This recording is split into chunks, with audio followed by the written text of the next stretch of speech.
Hello guys, आज हम बना रहे हैं। मेरे घर में सबको खांसी जुकाम सर्दी बहुत ज़्यादा हो रहा था, लेकिन खांसी ठीक नहीं हो रही। उसके लिए हम बना रहे हैं काढ़ा। मैंने 2 ग्लास पानी लिया है नाप के, ये वाला ग्लास। अब हम गैस को करेंगे ऑन और पानी को पकने के लिए चढ़ा देंगे।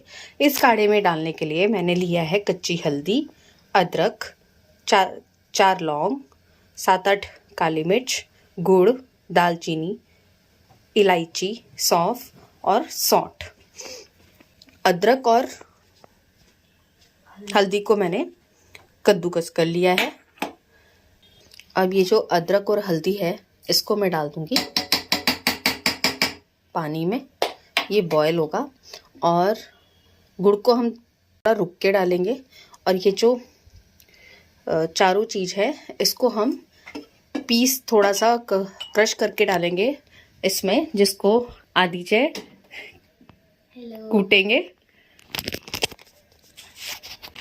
ये हमने कूटने के लिए डाल दिया है इसमें। अब इसको आदित्य क्रश करेंगे। हल्का सा बस दरदरा सा कूटना होता है। और ये कूट गया। अब हम ये भी डाल देंगे इसके अंदर।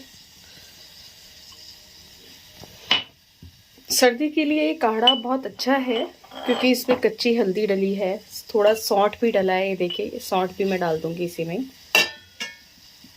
सौंठ है, हल्दी है, अदरक है, गुड़ है, ये सारी चीज़ें, दालचीनी है, ये सब गले के लिए बहुत अच्छी होती है। तो जैसे घर में कफ और खांसी इस टाइम सभी के घरों में हो रखी है सर्दी के कारण, तो उसमें काफ़ी रिलीफ मिलता है। फिर रात को इसको पी के सो जाओ। अभी जैसे मैंने ये लगभग 2 ग्लास पानी लिया है, तो मैं इसको 1.5 ग्लास के करीब बना लूँगी पका के।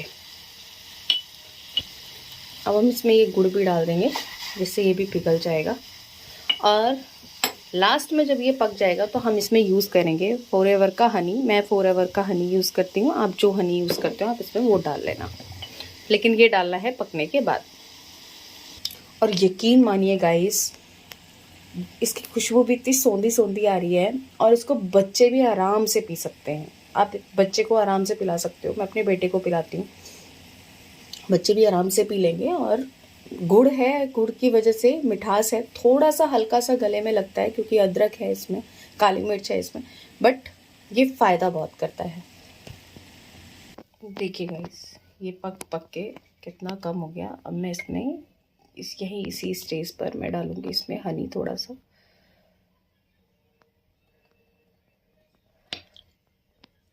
एक 1.5 चम्मच बस। अब हम इसको छान लेंगे और एंजॉय करेंगे। यकीन मानिएगा, कर देखिएगा, ये बहुत फ़ायदा करता है। इसके बहुत फ़ायदे हैं कफ के लिए। और आप पीजिए सर्दियों में बनाकर। और मैं तो अपना गरम गरम काढ़ा एंजॉय करती हूँ।